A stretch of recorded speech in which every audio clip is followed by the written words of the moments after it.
L'entraînement, c'est la seule manière de vraiment progresser. Mais même si t'es motivé, comment tu fais quand tu sais pas quel exercice faire?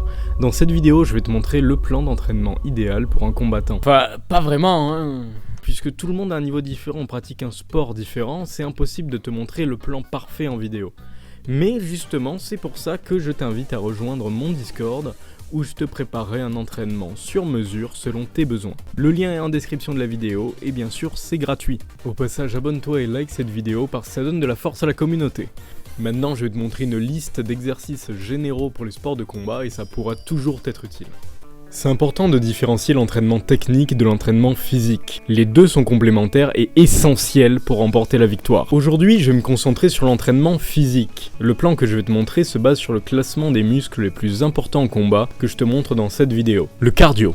Le cœur, c'est le pilier qui va soutenir tout le reste de tes muscles en leur apportant de l'oxygène. Sans ça, tu marches pas, quoi. En combat, tu auras besoin de faire des efforts très intenses mais relativement courts, donc tu dois reproduire à peu près le même type d'effort dans tes entraînements. Et le mieux pour ça, c'est les fractionner. Le concept, c'est simple, tu fais 30 secondes d'effort intense, 1 minute de repos, puis tu recommences. Pour faire ça, tu peux par exemple sprinter, puis marcher, puis sprinter, puis marcher, puis tu m'as compris quoi. Ou bien tu peux faire du shadowboxing ou un sparring. Tu donnes tout pendant 30 secondes, puis tu te reposes pendant 1 minute et tu recommences. L'avantage avec le sparring, c'est que tu pourras travailler ta technique en même temps que le physique. Mais après, ça reste important de travailler la technique en dehors de tes sparring.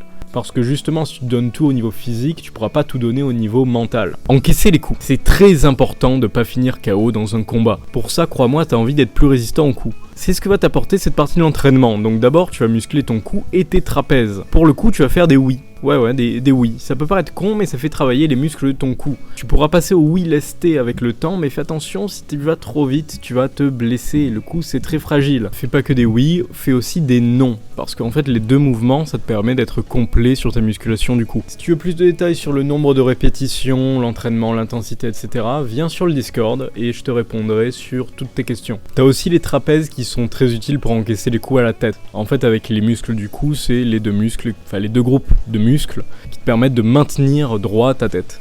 Et là, je te mets quelques exercices que tu peux faire si tu veux travailler tes trapèzes. Deuxième exercice, t'es pas obligé de tous les faire, mais tous sont efficaces en tout cas.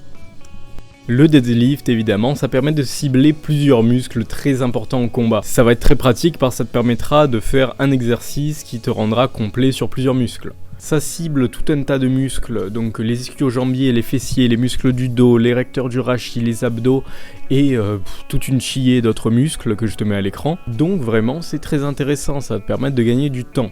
Donc tu vas faire 5 séries de 5 répétitions à 80% de ta charge maximale. Pourquoi ? Parce qu'en fait c'est le type de série qui te permet de renforcer le plus la force de tes muscles. Il y a d'autres types de séries qui te permettent de renforcer l'hypertrophie, donc d'avoir des muscles plus gros, mais là on se concentre vraiment sur la force, parce qu'on va être efficace en combat. Bien sûr, mais pas une charge trop lourde pour toi, parce que si tu te blesses, tu pourras plus t'entraîner, et donc tu pourras plus progresser du tout. Donc va pas faire le mec qui veut soulever très très lourd, bien sûr, ça c'est une évidence, c'est une base de la musculation. On cherche l'efficacité, on cherche pas à montrer qu'on peut soulever lourd. Le squat. Les jambes, c'est très très important en combat, comme je te l'expliquais dans la vidéo précédente. Le squat, c'est un exercice qui va te permettre de travailler pas tous les muscles des jambes, mais tous ceux qui nous intéressent pour le combat. Pareil que le deadlift, tu nous fais 5 séries de 5 répétitions à 80% de ta charge maximale.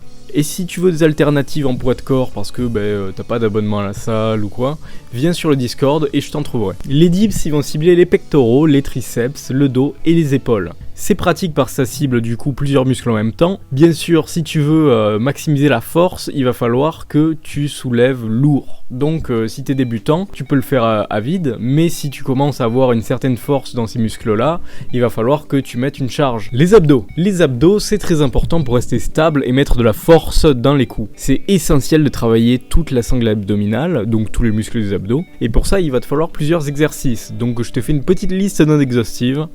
Les crunchs rotatifs, la planche, le lever de jambes suspendu, lui. Les Russian twist avec un medicine ball. Bien sûr, il y a une infinité de façons de s'entraîner, donc ce que je t'ai dit le prends pas non plus comme le seul plan miracle qui peut fonctionner. D'ailleurs, si jamais tu veux que je t'aide à modifier certains trucs, si jamais il y a certains exercices que tu peux pas faire, soit par manque de matériel, soit par ça des blessures ou quoi, rejoins le Discord et encore une fois, comme je te l'ai dit 14 000 fois dans la vidéo, je t'aiderai à faire un meilleur plan. Donc sur ce, abonne-toi et améliore-toi d'ici la prochaine vidéo. A plus.